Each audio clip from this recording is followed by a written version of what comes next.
Shalom. Halo, selamat pagi. Bersyukur dan terima kasih kita masih ada saat ini itu semuanya karena Tuhan. Kita percaya kita di sini rindu untuk berkumpul, bersekutu bersama Tuhan. Kita mau mulai ibadah kita. Tenangkan hati kita. Kita mau angkat satu pujian. Kau telah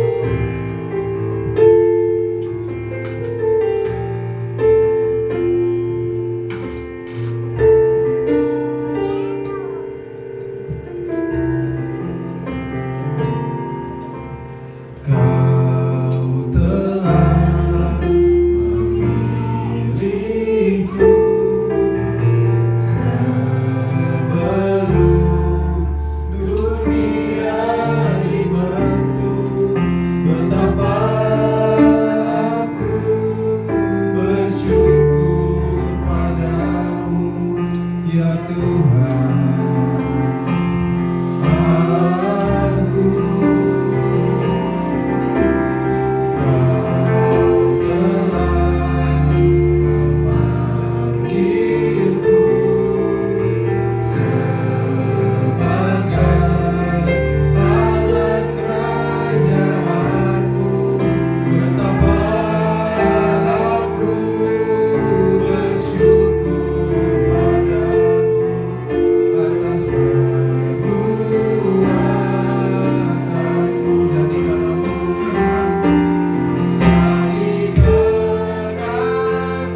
di hadapan Tuhan. Saat ini kami mau memuji, memuliakan Tuhan dengan pujian-pujian, dengan suara kami, dengan musik yang kami mainkan. Tuhan tolong kami bila kami menikmati persekutuan dengan Tuhan, dan jiwa kami disegarkan, dan kami semakin mengasihi Tuhan dan mengasihi sesama kami. Tuhan, hadirlah bersama-sama dengan kami bila kami merasakan kehadiran Tuhan di ruangan ini. Dalam nama Yesus Tuhan dan Juru Selamat kami sudah berdoa. Amin. Sekali lagi saya menyapa, Shalom. Shalom. Shalom. Shalom. Coba kanan kirinya di tos dong. Kita mau bersemangat bersama-sama, kita menjadi bersama-sama. Kita katakan, hatiku percaya Tuhanlah kekuatan dan mazmur.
Kita angkat pujian, terpujilah namamu Tuhan.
persaksian bagi Bapak Ibu yang menceritakan cita kasih Tuhan selama seminggu ini. Saya akan tutup dan masuk ke firman Tuhan. Kita mau siapkan hati kita angkat pujian Kau Bapa yang mengasihi.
Mengasihiku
Bapa yang baik, terima kasih karena Engkau terus mengasihi kami.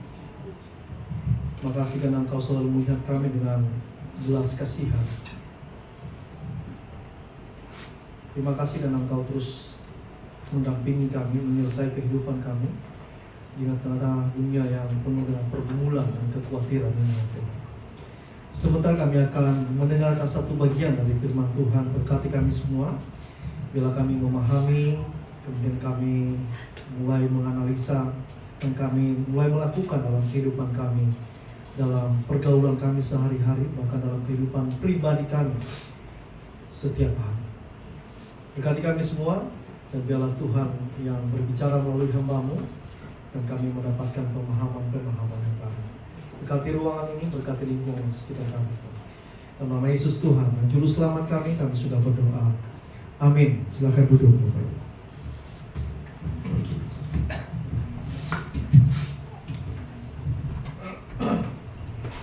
Shalom. Shalom. Suka cita ya? Amin. Oke, jadi hari ini kita akan belajar tentang satu topik yang sangat menarik. Jadi Bapak Ibu nanti kalau mau lihat handphone sekali-sekali boleh ya. Tapi silakan disimak, ini pasti akan menarik untuk kita pelajari bersama Bapak Ibu. Hari ini kita akan belajar tentang harmatiologi. Bapak Ibu pernah dengar? Itu tentang dosa menurut Alkitab ya. Jadi kita akan belajar, dan kalau Bapak Ibu suka mencatat, bisa dicatat hal-hal yang menurut Bapak Ibu memberkati, dan sehingga ini akan membawa iman kita semakin bertumbuh kepada Kristus. Nah Bapak Ibu saudara dikasih oleh Tuhan, mungkin sama seperti saya, beberapa hari ini kita dikagetkan dengan satu informasi di satu kota. Kota ini saya sering kunjungi. Mereka menganiaya 3 orang yang punya mobil sampai mati. Ada 1 orang yang mati ya. Dan saya penasaran penganiayaannya seperti apa sih? Sesadis apa sih? Ya saya cari di X itu X Twitter ya. Twitter. Dan ternyata itu sadis banget ya. Jadi mereka berdarah-darah dan dilempari batu besar. Ya, kalau Bapak Ibu biasa dengar di Alkitab dirajam pakai batu, hari ini masih ada di kota tertentu ya. Dan fakta yang mengejutkan bahwa desa ini memang sudah terbiasa melakukan hal-hal begini, tapi baru ketahuan kali ini, baru viral. Jadi ternyata sudah beberapa, katanya orang mulai speak up ya. Jadi udah beberapa korban, mungkin gak ada yang mati tapi babak belur. Dan mereka ini terkenal dengan kejahatan bersama-sama ya. Dan Bapak Ibu mungkin dengar ya, itu di Jawa Tengah, dan itu mengerikan sekali Bapak Ibu. Saya heran kenapa tidak ada 1 orang pun yang melerai orang-orang ini. Kemudian ini berdarah-darah, kemudian wajahnya diinjak sampai hancur gitu. Saya sampai nggak habis pikir ya. Dan di videoin lagi, disebarkan. Tujuannya apa coba? Ya. Dan Bapak Ibu kalau kita lihat dari sudut pandang Alkitab, itu adalah akibat dari dosa. Bahkan sampai memperlakukan sesamanya manusia seperti binatang. Nah, beda lagi tuh kasus yang binatang juga dianiaya ya, walaupun itu ada 2 versi ya. Ya, tapi itu nggak terlalu penting buat saya ya, karena kalau binatang jahat ya dipukulin harusnya, tapi ada orang juga yang pencinta binatang nggak setuju katanya ya. Tapi apapun itu, paling penting buat saya adalah kisah yang terjadi di salah satu kota ini ya. Nah itu semua kenapa orang-orang kemudian senang sekali dengan kejahatan, bahkan kejahatan yang dilakukan secara komunal bersama-sama ya. Itu semua karena dosa ya. Dosa membuat kita melihat sesama kita seperti benda mati ya.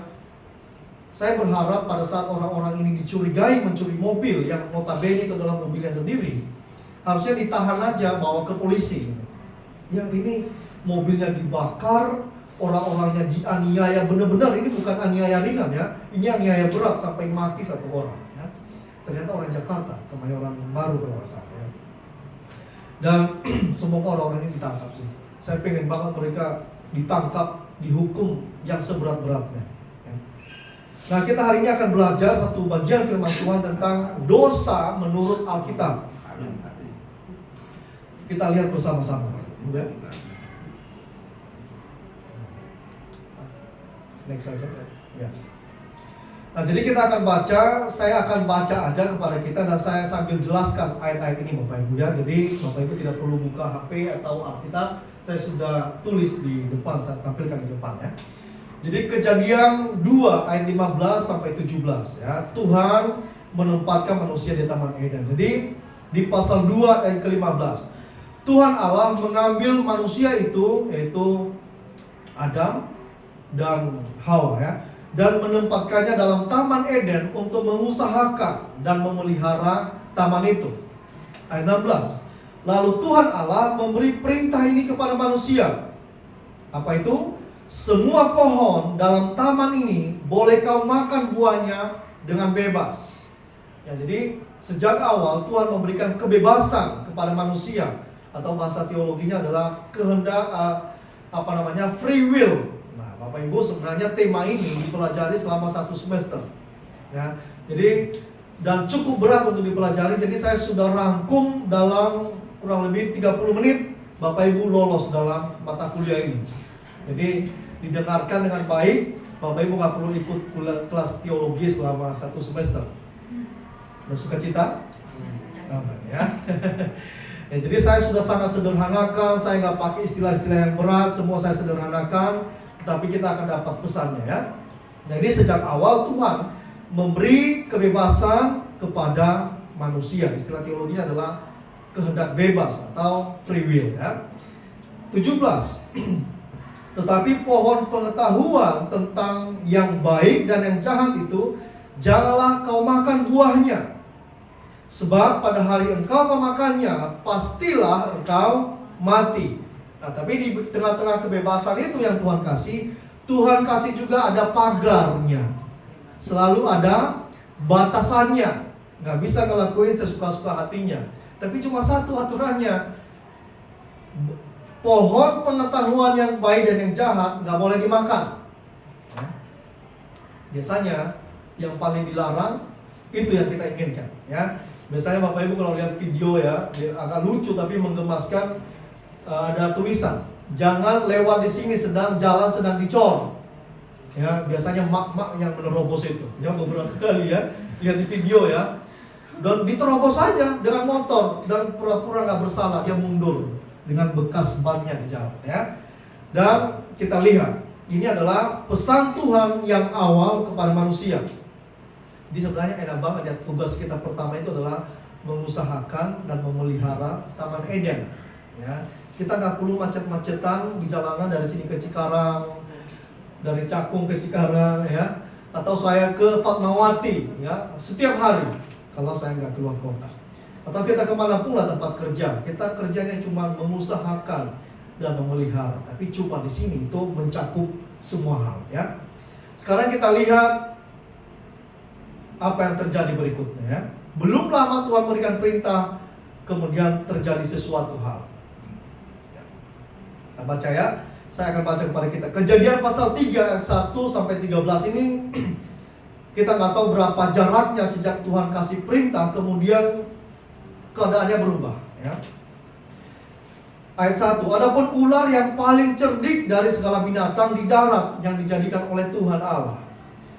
Ular itu berkata kepada perempuan itu, tentulah Allah berfirman, semua pohon dalam taman ini jangan kamu makan buahnya. Bukan? Nah, jadi ular ini dia dipakai oleh iblis, dirasuki oleh iblis ya. Jadi menurut beberapa pengamat mengatakan ular adalah hewan kesukaan Tante Hawa. Ya. Dia suka banget dengan ular, mungkin gemes ya. Saya melihat beberapa kali di mall, ibu-ibu suka dengan ular. Saya yang jijik lihatnya, ya. Saya nggak suka gitu, serem aja lihatnya ya. Nah, jadi kemungkinan Hawa suka dengan ular. Nah, kemudian ular ini dipakai oleh iblis untuk berbicara kepada Hawa. Kita lanjutkan ya. Jadi perhatikan baik-baik kata iblis. semua pohon dalam taman ini jangan kamu makan buahnya. Bukan dia nanya, ya. Tapi perhatikan ayat yang kedua. Lalu perempuan itu menjawab kepada ular itu, buah pohon-pohonan dalam taman ini boleh kami makan. Tetapi tentang buah pohon yang ada di tengah-tengah taman, Allah berfirman, jangan kamu makan ataupun raba buah itu, nanti kamu mati. Ya. Bapak Ibu kalau perhatikan dengan baik, kira-kira apa yang salah dengan Hawa? Tapi ada yang benarnya.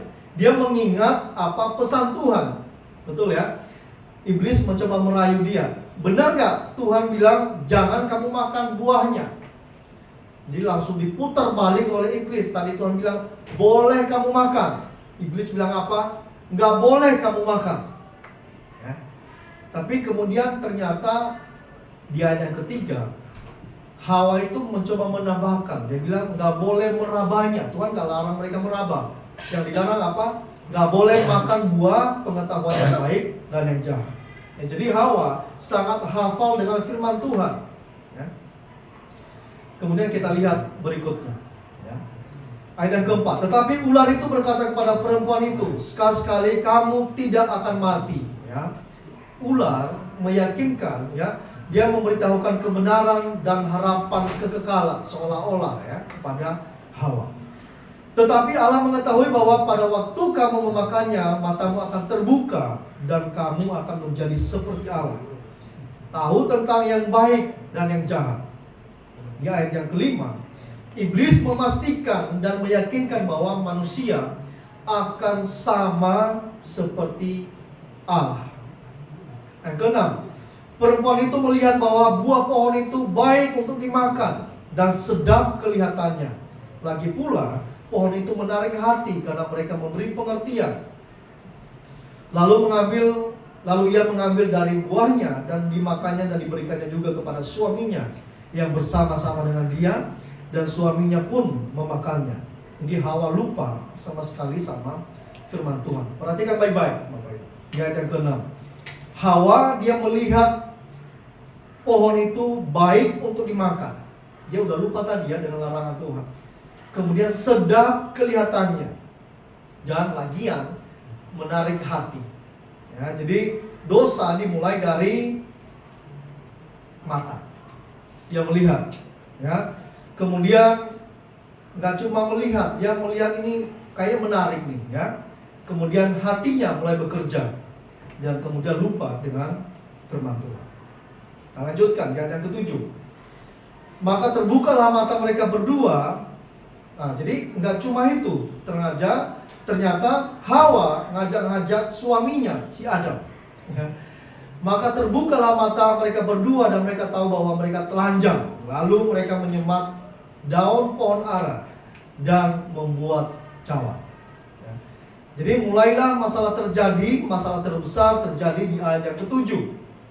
Ayat ke-8, ketika mereka mendengar bunyi langkah Tuhan Allah yang berjalan-jalan dalam taman itu pada waktu hari sejuk, bersembunyilah manusia dan istrinya itu terhadap Tuhan Allah di antara pohon-pohon dalam taman itu. Mereka mulai ketakutan. Jadi ketakutan itu adalah salah satu wujud dari dosa. Ya. Mereka mulai takut, ini bukan takut karena menghormati Tuhan, tapi takut karena mereka bersalah melakukan dosa. Kita lanjutkan. Tetapi Tuhan Allah memanggil manusia itu dan berfirman kepadanya, "Di manakah engkau?" Ia menjawab, "Ketika aku mendengar bahwa engkau ada dalam taman ini, aku menjadi takut karena aku telanjang, sebab itu aku bersembunyi." Jadi Tuhan berusaha mencari Adam dan Hawa. Tapi perhatikan, mereka mulai mencari alasan. Mereka mulai cari argumen untuk melawan Tuhan, ya. Ayat 11. Firman-Nya, "Siapakah yang memberitahukan kepadamu bahwa engkau telanjang? Apakah engkau makan dari buah pohon yang kularang engkau makan itu?" Jadi Tuhan yang Dia Maha Tahu itu, Dia nanya dulu, "Dari mana kamu tahu?" Ya.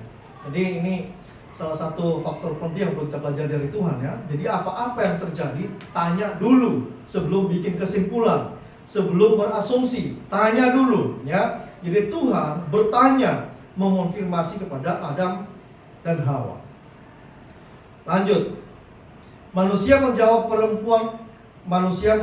perempuan yang kau tempatkan di sisiku, dialah yang memberi dari buah pohon itu kepadaku, maka kumakan. 13. Kemudian berfirman Tuhan Allah kepada perempuan itu, apakah yang telah kau perbuat ini? Jawab perempuan itu, ular itu yang memberdayakan aku, maka kumakan. Perhatikan ya. Jadi kalau sudah ketahuan, akhirnya saling menyalahkan. Suami nyalahin istrinya, istrinya nggak mau kalah, nyalahin ular. Ya, jadi setelah ketahuan, Adam melempar tanggung jawabnya kepada Hawa, dan kemudian Hawa nggak mau bertanggung jawab, dia melempar kesalahannya kepada ular yang notabene dirasuki oleh iblis. Mari kita bahas Bapak Ibu ya. Jadi ular di sini bukan sama dengan setan. Ya, jadi Bapak Ibu kalau lihat ular itu tidak sama dengan setan. Kenapa ular yang dipakai kenapa iblis memakai ular ya saya bilang tadi.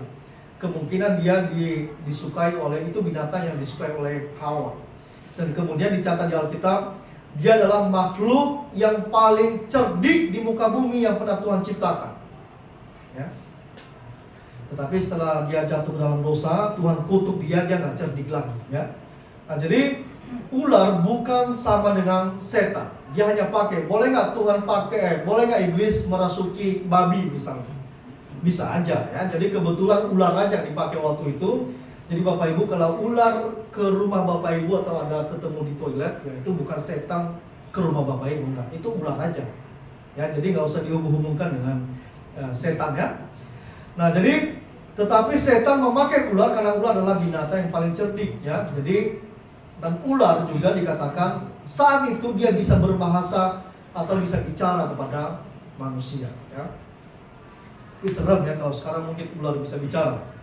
Ya, kalau kita ke toilet dia ada di kloset, serem ya. Nah, jadi dosa dalam yang kita baca tadi adalah tidak taat kepada Tuhan dan ingin menjadi Tuhan. Atau lebih ekstrimnya berkata, dosa adalah pemberontakan terhadap Tuhan.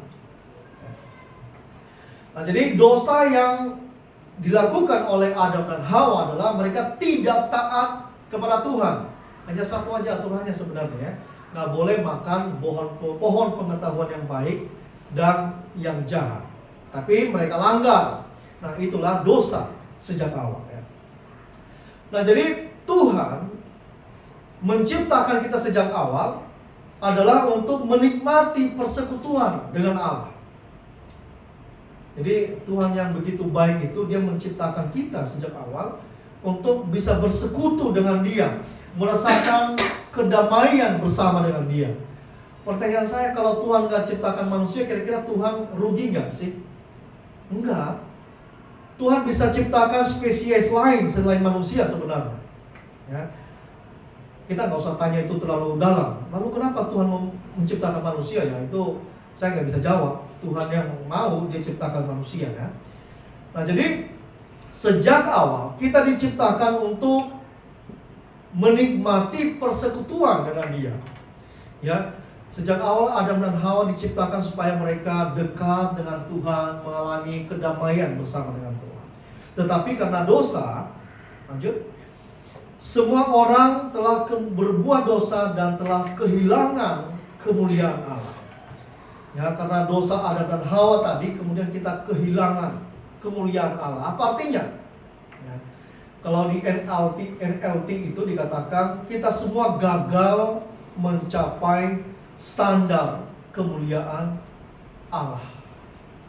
Ya, jadi kejatuhan Adam dan Hawa dalam dosa, kemudian kita gagal mencapai standar kemuliaan Allah.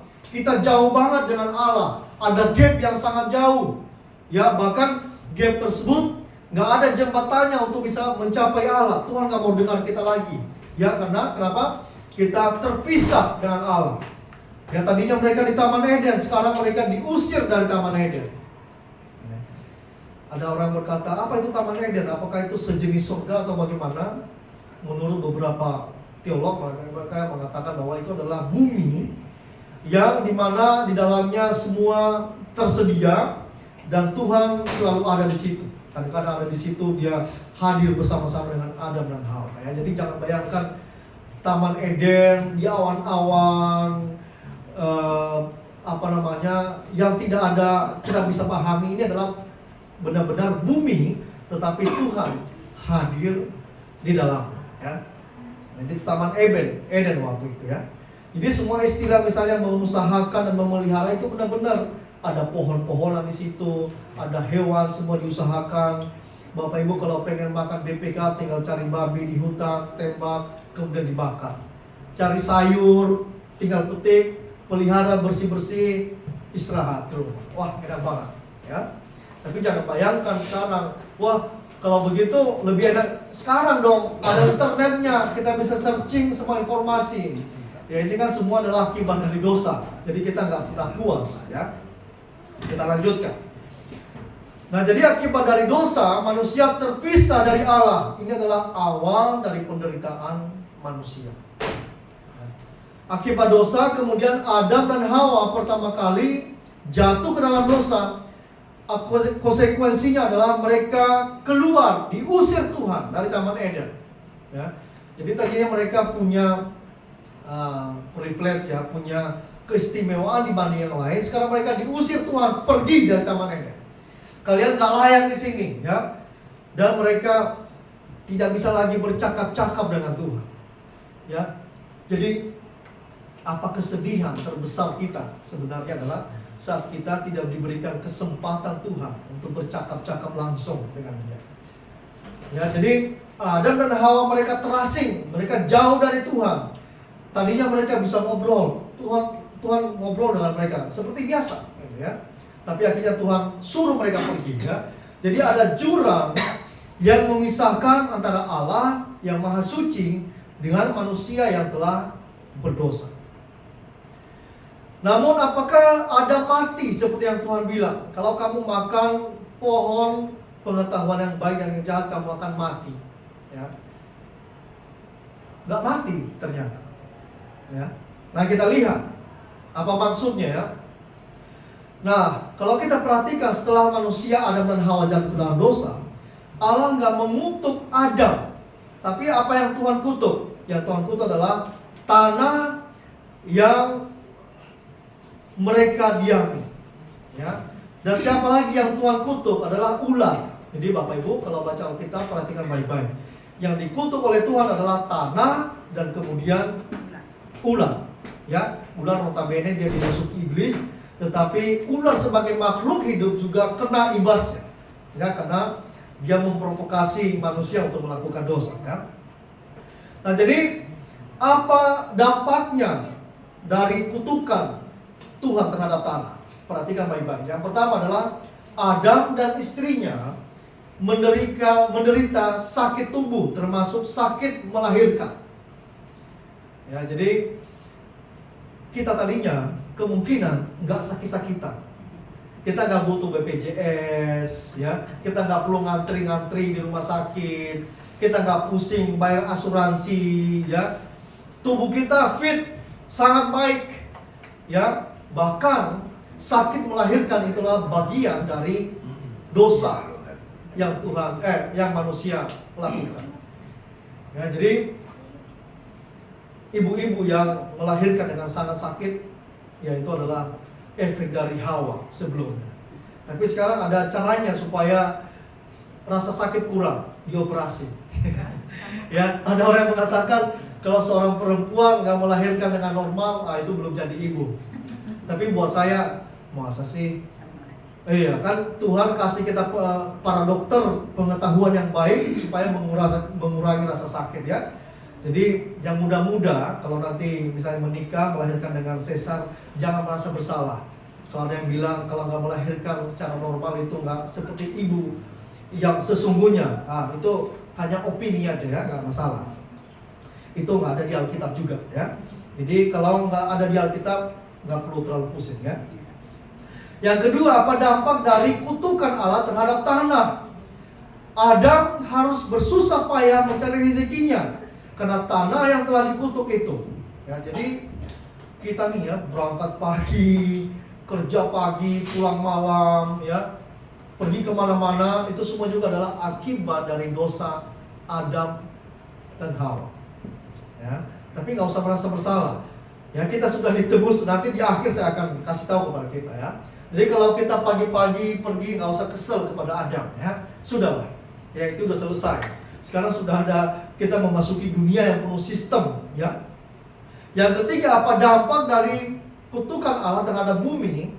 Adalah Adam yang raga tubuhnya jasmani berasal dari tanah, pada akhirnya bisa sakit, mengalami penuaan, dan pada akhirnya mengalami kematian tubuh, yaitu di Kejadian pasal 3 ayat yang ke-19.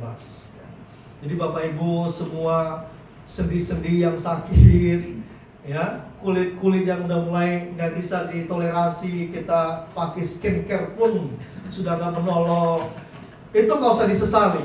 Itu sudah bagian dari kehidupan yang harus kita lewati, ya. Tetapi endingnya kita akan memperoleh kehidupan yang kekal, ya. Jadi kulit akan mulai keriput, udah nggak kencang, ya. Mulai muncul bendera di sini, ya. Digini-giniin bisa gerak-gerak, ya. Itu semua adalah efek dari tubuh yang fana, ya. Kita tubuh ini akan berakhir. Nah, jadi tanah dikutuk oleh Tuhan, ya, menyebabkan semua penderitaan, termasuk berpeluh kesah, mencari rezeki, kemudian ada penyakit dan kematian fisik, ya. Jadi ada manusia sendiri tidak dikutuk oleh Tuhan, ya, tetapi mereka diusir dari Taman Eden dan mendapatkan beberapa konsekuensi yang lain, ya. Tuhan hanya bilang, kamu tidak akan mendapatkan, kamu akan bersusah payah mencari rezekimu, nggak semudah dulu lagi, ya. Nah, jadi hanya ular dan tanah yang dikutuk oleh Tuhan, ya. Nah, kemudian dosa ini menjadi muncul berbagai efeknya. Nah, oleh bapak-bapak gereja menyebutnya sebagai 7 deadly sins. Jadi 7 dosa yang mematikan, ya. Apa saja itu adalah kesombongan, ketamakan, nafsu yang terlarang, maksudnya adalah misalnya nafsu makan yang berlebihan, ya, nafsu birahi yang nggak bisa dikendalikan, ya, dan tak terkendali. Kemudian ada iri hati, kerakusan, kemarahan, dan kemalasan, ya. Tapi kalau kita gali lagi masih banyak dosa yang lain, dosa dalam hati, pikiran, ya. Kata Tuhan Yesus, melihat istri orang lain lalu menginginkannya dalam pikiran, itu sudah dosa, ya. Nah, jadi akibat dosa banyak efeknya, ya, seperti yang saya utarakan di awal tadi. Akibat dosa orang melihat sesamanya sebagai benda mati, ya, membunuh sesamanya, yang memperlakukan seperti binatang sama sekali. Ya, apakah mengapa Adam tidak mati secara langsung? Pertanyaan. Ya. Apakah Tuhan tidak konsisten dengan janjinya? Apakah Tuhan tidak konsisten dengan firman-Nya yang mengatakan bahwa pada saat engkau makan buah pohon pengetahuan yang baik dan yang jahat, kamu akan mati? Ternyata Bapak Ibu, pada hari itu Adam tidak diizinkan Allah untuk mati secara langsung, tapi hubungan mereka putus, ya. Jauh lebih menyakitkan mana? Kalau Adam langsung mati atau dia terasing dari Tuhan. Saya rasa jauh lebih mematikan, ya. Terasing dengan Tuhan, dia jauh dengan Tuhan, Tuhan mendiamkan dia beberapa saat, ya.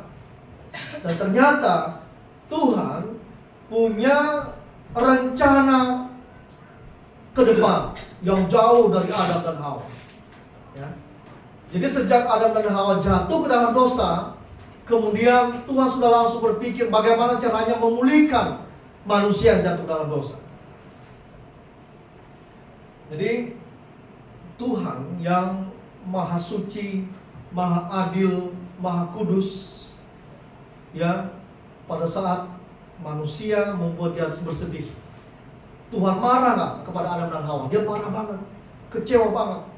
Tetapi dalam kekecewaannya dia muncul juga di hatinya Tuhan untuk menyelamatkan Adam dan Hawa. Tapi butuh waktu yang panjang. Ya. Jadi apakah Allah tidak konsisten dengan firman-Nya kepada Adam dan Hawa? Yang kita harapkan apa sebenarnya? Adam mati waktu itu. Ya. Tetapi lagi-lagi, tujuan awal Tuhan menciptakan manusia adalah untuk menikmati persekutuan dengan Allah. Ya. Desain awal Tuhan sudah rusak. Ya.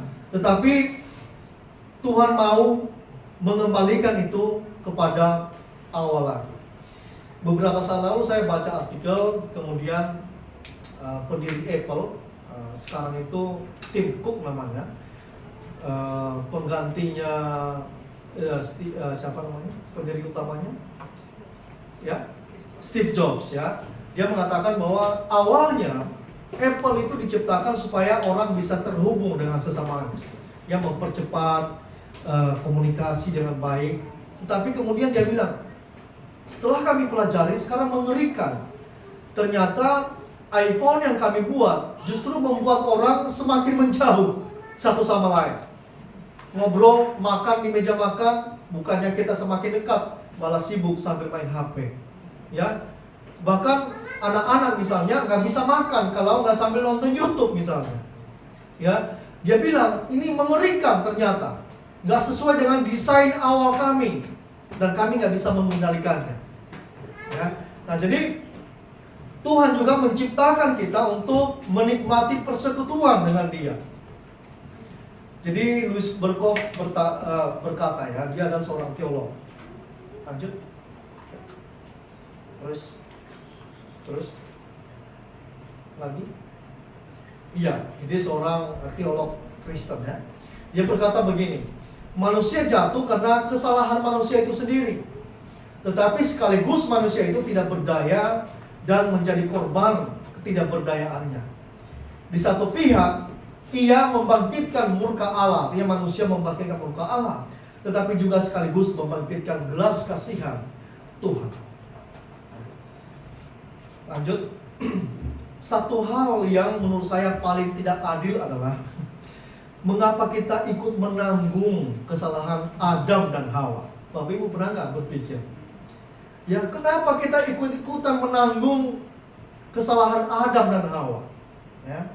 Nah ini jawabannya, ada dua jawabannya. Yang pertama adalah dalam Roma 5 ayat 12-21 dikatakan bahwa karena satu orang yang berbuat dosa, maka dosa menyebar ke seluruh umat manusia. Bagaimana bisa caranya? Cara kerja dosanya adalah, persoalannya adalah bagaimana mungkin dosa satu orang bisa berakibat kepada orang lain. Ya, kita lihat. Yang kedua adalah, jadi pandangan tradisional gereja-gereja, ya, mengatakan bahwa kenapa bisa dosa itu kemudian menyebar satu dan yang lain, karena kita terhubung dengan satu dan yang lain. Misalnya keturunannya Adam dan Hawa itu kemudian menikah dengan orang lain, ya. Kemudian melalui hubungan seksual itulah semua ikut merasakan dosa, semua ikut menanggung kesalahan dosa awal. Ya. Dan itu sebabnya dikatakan dalam Mazmur pasal 51 yang ke-7 dikatakan, dalam kesalahan aku diperanakan, dalam dosa aku dikandung ibuku. Ya. Nah, pandangan ini mengatakan bahwa seksualitas dan keturunan adalah dosa sebenarnya tidak tepat. Ada juga mengatakan, masa sih karena kita menikah dengan orang lain, kemudian dosa Adam dan Hawa turun kepada kita? Ya. Tapi apapun alasannya, kita terima nggak terima, dosa turun kepada kita turun-temurun. Ya, kalau kemudian itu nggak turun kepada kita, kita nggak wariskan, kemungkinan Kristus nggak akan hadir ke dunia untuk mengorbankan dirinya. Nah, jadi dalam kerumitan berpikir ini, ya, semua manusia mencari cara untuk menyelamatkan dirinya, ya, untuk memperoleh hidup yang kekal. Maka muncullah yang namanya agama. Ya, karena kenapa? Semua orang menyadari hidupnya berdosa, tetapi ini perbedaan. Dalam agama sebelah, mereka mengatakan dosa, pelanggaran yang dilakukan oleh Adam dan Hawa itu mereka bukan pakai istilah dosa, tapi adalah kesalahan. Nah, kesalahan itu bisa kita tebus dengan cara kita. Misalnya apa? Dengan berbuat baik, dengan memberi. Kita menganggap kita bisa sogok Tuhan untuk membuat kita bisa masuk surga. Nah, tapi di Alkitab mengajarin kita kesalahan yang dilakukan oleh Adam dan Hawa sama dengan dosa. Dosa itu nggak bisa kita lakukan sendiri. Kita nggak bisa menyelamatkan diri kita sendiri. Karena kenapa? Nggak bisa, kita sudah cacat. Kita nggak bisa membuat hati Tuhan senang lagi. Dia melihat kita berdosa. Nah, oleh karena itu, tapi ada kabar baiknya kepada kita. Dalam keberdosaan kita, Tuhan justru inisiatif dan melakukan upaya karya penyelamatan terbesar umat manusia, yaitu apa? Melalui Tuhan Yesus Kristus. Ya, jadi semua orang mencari berbagai cara supaya dia diselamatkan. Ada yang supaya dia diselamatkan, dia harus berbuat baik sebanyak-banyaknya, melakukan ritual-ritual agama supaya dia diselamatkan. Ada lagi dia harus misalnya rata-rata semua perbuatan baik ya, kembali kepada diri masing-masing. Kalau kita baik, saya percaya Tuhan pasti membuat saya diselamatkan. Tapi dalam Injil bukan itu. Ya. Perbuatan baik itu adalah efek karena kita sudah diselamatkan. Bukan itu jalan supaya kita diselamatkan. Ya. Bagaimana caranya supaya kita diselamatkan adalah melalui pengorbanan Yesus Kristus. Nah, Kristus mati untuk semua orang. Garis bawahi ya, untuk semua orang. Tapi yang mendapatkan anugerah adalah orang yang meresponi keselamatan tersebut. Jadi kalau orang-orang bilang begini, kalau begitu harusnya orang diselamatkan semua dong. Ya, karena Tuhan mati bagi semua. Ya, itu Yohanes 3:16. Tapi ingat, perlu ada pengakuan mulut dan hati kita. Ya.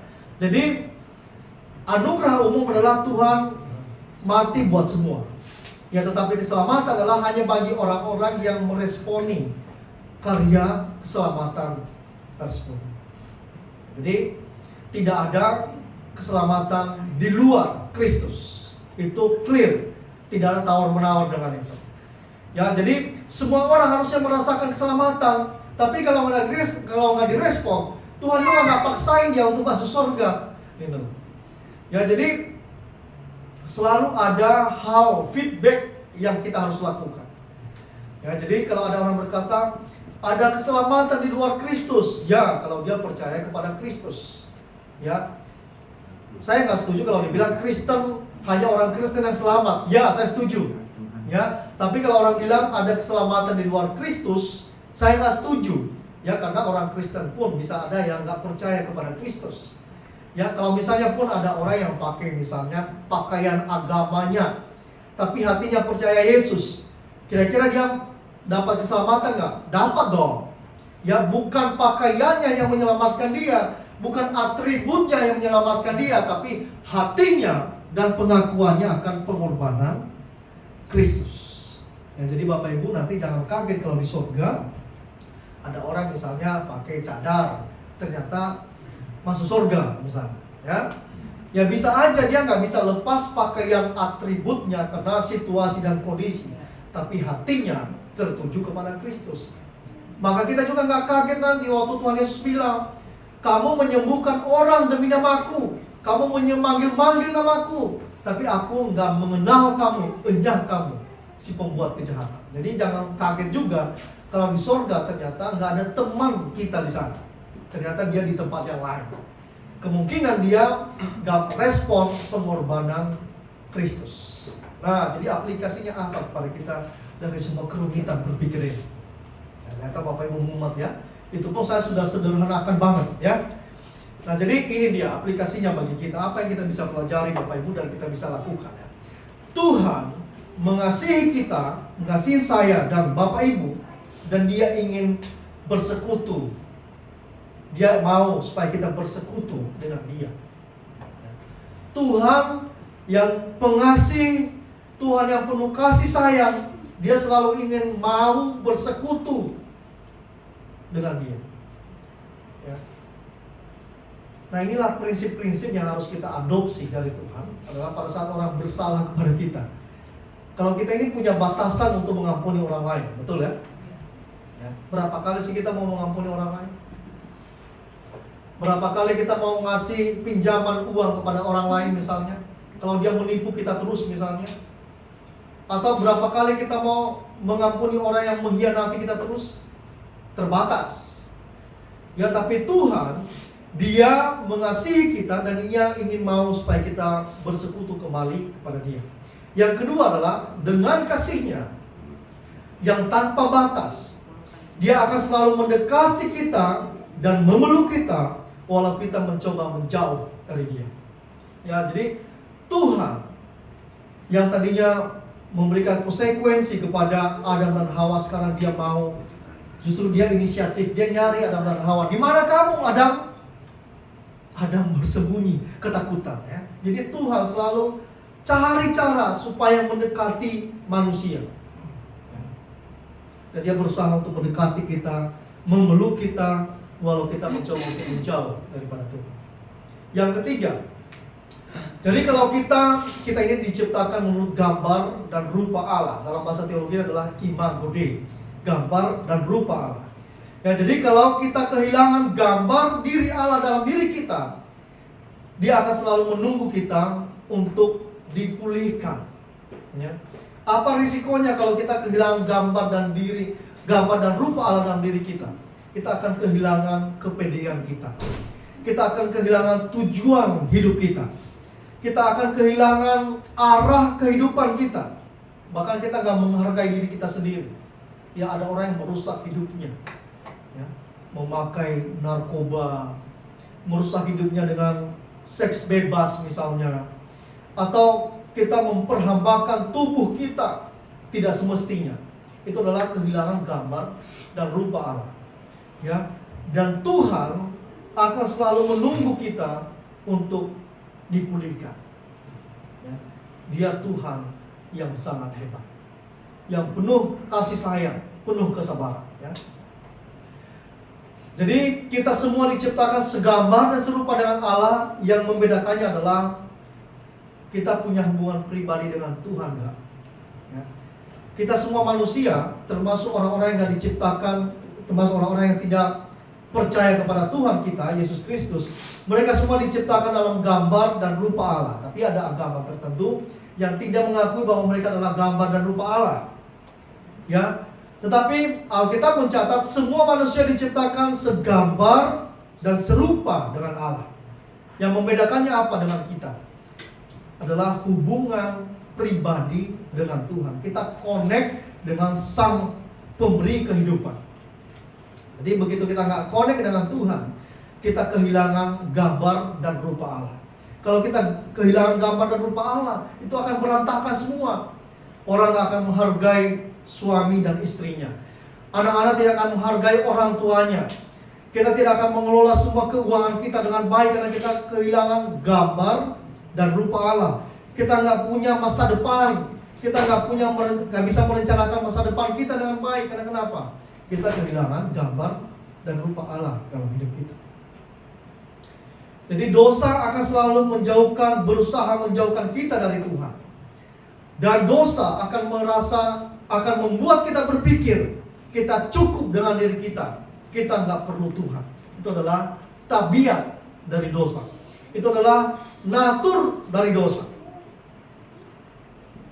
Jadi bagi kita yang mulai ragu dan tidak percaya kepada Tuhan, mulailah percaya kepada Tuhan mulai saat ini. Ya, ingat ya, dosa Adam dan Hawa mungkin bagi kita sepele, adalah tidak percaya kepada Tuhan. Tapi ternyata dosa ini tidak sesederhana yang kita pikirkan, merusak semua isi bumi ini, ya, oleh karena ketidakpercayaan Adam dan Hawa. Jadi kita perlu mulai percaya kepada Tuhan. Kenapa kita mulai percaya kepada Tuhan? Kalau kita tidak percaya kepada Tuhan, maka kita akan sendirian melewati kehidupan ini. Ya, kita tidak akan merasakan penyertaan Tuhan, dan tidak akan ada yang mengisi kekosongan kehidupan kita. Ya Bapak Ibu, kalau kita mulai merasa cuek dengan Tuhan, coba cek hati kita, pasti akan kosong.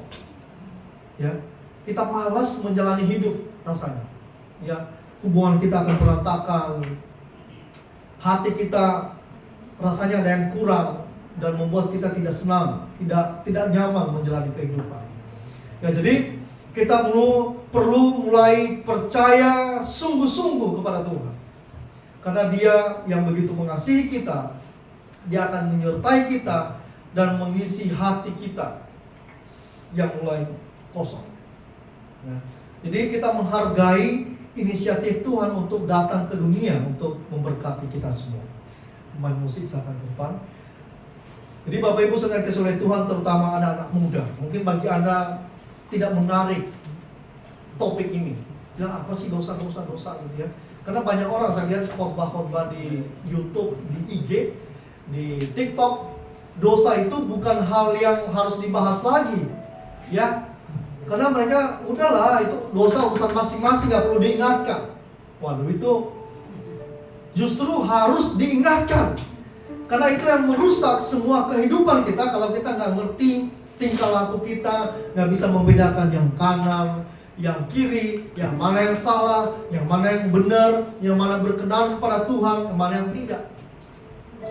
Jadi Bapak Ibu saudara kasih oleh Tuhan, dalam minggu ini coba kita doakan hal ini.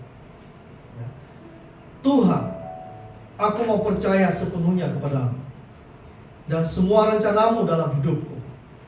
Aku tidak mau sendiri, aku tidak mau terpisah denganmu Tuhan. Tolonglah aku mau dipimpin oleh Tuhan. Kita baca sama-sama. 2, 3, ya. Tuhan, aku mau percaya sepenuhnya kepadamu dan semua rencanamu dalam hidupku. Aku tidak mau sendiri, aku tidak mau terpisah denganmu. Tolonglah aku mau dipimpin oleh Tuhan. Amin. Amin. Mari kita bangkit berdiri. Kita nyanyikan satu lagu, Sejauh Timur dari Barat.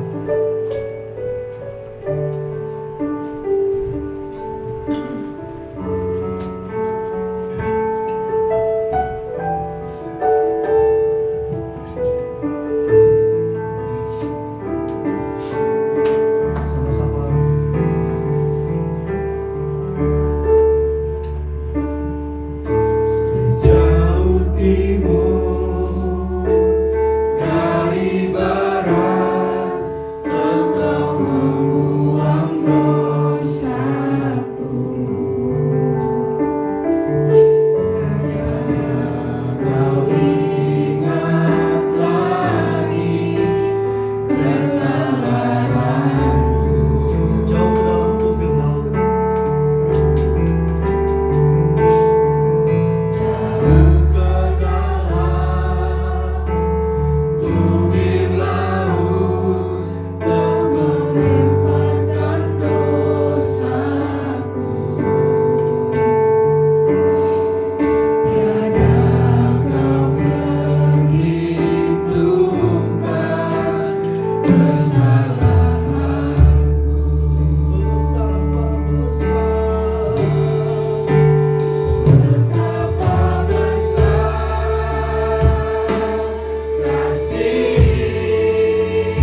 setiap pergumulan kami.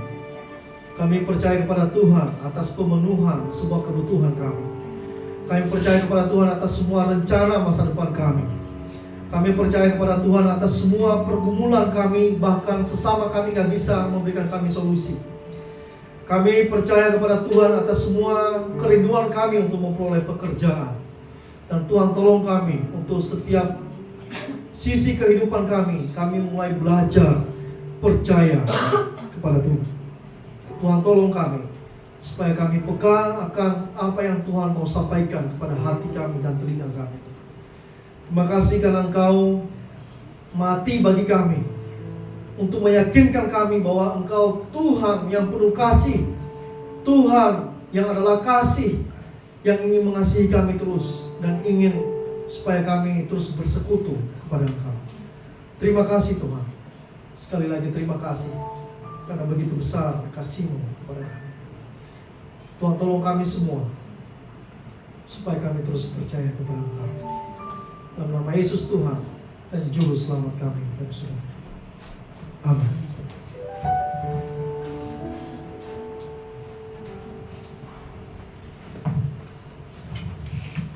Ya. Terima kasih Om Yaman atas firman-Nya. Biarlah kita percaya lagi kepada Yesus karena Dia selalu mengampuni kita. Kita akan persembahan sembah dalam bertugas Matthew.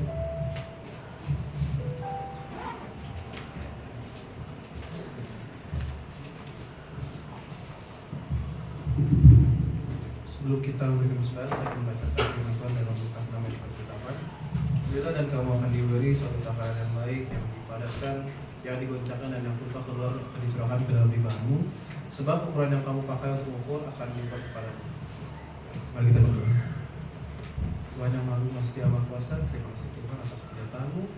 Terima kasih Kamu sudah memimpin ibadah ini Tuhan hingga saat ini. Syukur dan terima kasih atas sampai kepada kami. Sekarang kami akan bersembahan.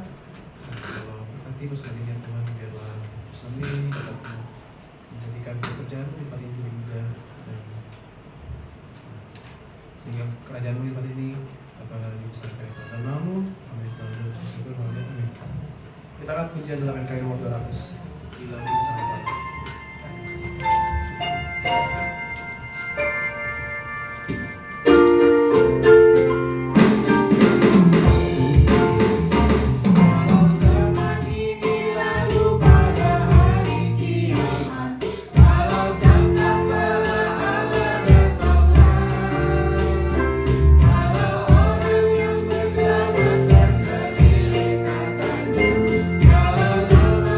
Dipanggil Tuhan.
sebab Kau besar.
Bapa Surgawi, terima kasih untuk penyertaan-Mu selama 1 minggu ini.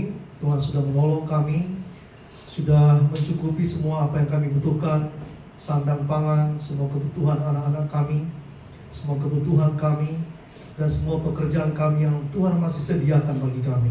Kami bersyukur untuk kesehatan yang sudah Tuhan anugerahkan kepada kami dalam 1 minggu ini, Tuhan. Saat ini kami berdoa untuk kehidupan kami selama 1 pekan ke depan. Tuhan, kami serahkan hidup kami kemanapun kami pergi, yang naik kendaraan darat, di udara, dimanapun kami pergi, melewati laut. Tuhan, kiranya Engkau menolong dan memelihara kami. Semua jemaat Maturia, Tuhan sertai, Tuhan pimpin, sehingga apapun yang dilakukan, Tuhan berkati dengan limpah, dan kami memuliakan Tuhan. Saat ini kami berdoa untuk Bapak Gembala yang sedang melayani di tempat yang lain.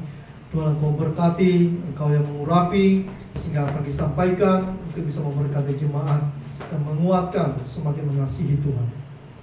Berdoa untuk Pak Gembala kami dalam memimpin di tempat ini. Tuhan, Engkau menambahkan hikmat kebijaksanaan, Engkau memberikan kesehatan, umur panjang, dan kekuatan yang selalu baru senantiasa dan daripada Tuhan.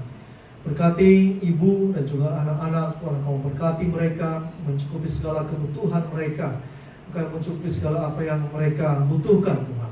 Semua pergumulan, Tuhan, Engkau yang menjadikan itu, menyediakan solusi bagi mereka, Tuhan. Kami berdoa untuk seluruh jemaat Maturia hari ini, terutama yang sedang ulang tahun saudari kami Eta, dimanapun dia saat ini. Tuhan, Engkau memberkati dia di usianya yang bertambah 1 tahun. Tuhan, Engkau memberkati dia, semua pergumulan, semua apa yang dihadapi saat ini, Tuhan jamah dan lindungi dia. Berdoa untuk seluruh jemaat Maturia yang bergumul dalam pekerjaan. Tuhan, Engkau yang menyediakan pekerjaan. Buat teman-teman kami yang membutuhkan anak, Tuhan, Engkau menyediakan dan memberkati rahim mereka, ya Tuhan. Dalam minggu ini, jika kami ada yang sakit, Tuhan, Engkau jamah dan Engkau pulihkan. Jika kami tidak hadir di gereja oleh karena kemalasan, Tuhan, ketuk pintu hati kami, teman-teman kami, ya Tuhan, supaya mau datang dan bersekutu bersama dengan kami. Kami yang bergumul dengan keuangan kami, Tuhan, Engkau memberkati, Engkau mencukupi semua apa yang kami butuhkan, Tuhan. Bahkan kami mungkin bergumul dengan pekerjaan kami terancam di tempat pekerjaan oleh karena pengurangan karyawan. Tuhan, apapun yang terjadi, kami percaya bahwa Tuhan menyediakan yang terbaik bagi kami. Kami yang bergumul dengan semua hal, mungkin relasi kami dengan istri atau suami kami, Tuhan tolong kami, supaya kami mau merendahkan hati dan mau mengampuni satu sama lain.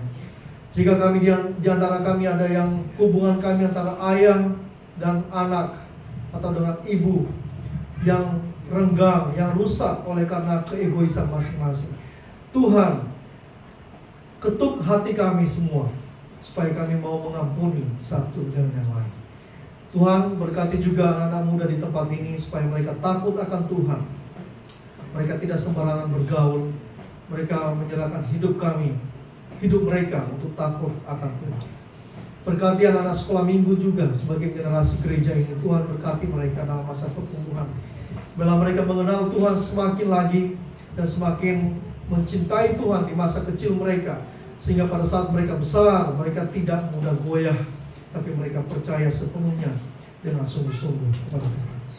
Sekali lagi Tuhan, untuk kami yang bergumul dengan semua permasalahan kami, Tuhan Engkau yang menjawab setiap pergumulan doa kami.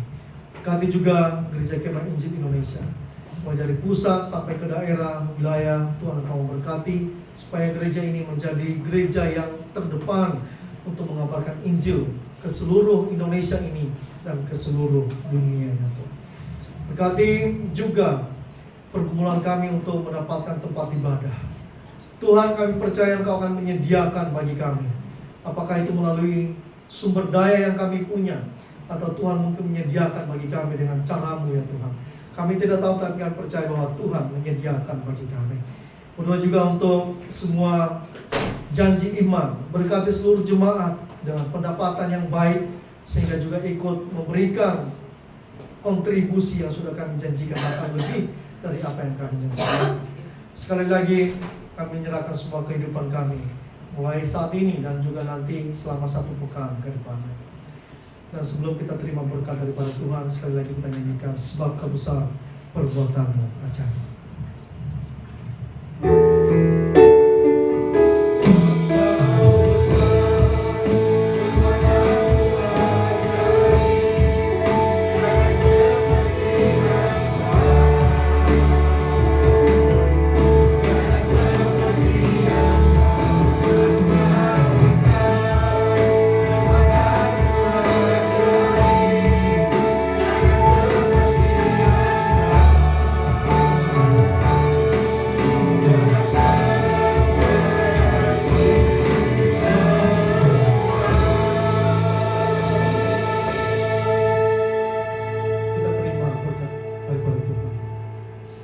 Sebelum kita pulang dan akan menjalani hidup kita selama 1 pekan ke depan, dan kita terima berkat daripada Tuhan, kasih dari Allah Bapa, pengampunan dari Tuhan Yesus Kristus, dan persekutuan penghiburan dari Roh-Nya yang kudus, kiranya memberkati kita, memenuhi hati kita, dan membuat kita selalu percaya kepada Tuhan dalam setiap keputusan yang kita buat selama 1 minggu ke depan. Dan Tuhan menyertai kita mulai saat ini sampai Maranatha. Dalam nama Yesus Tuhan dan Juru Selamat kami sudah berdoa.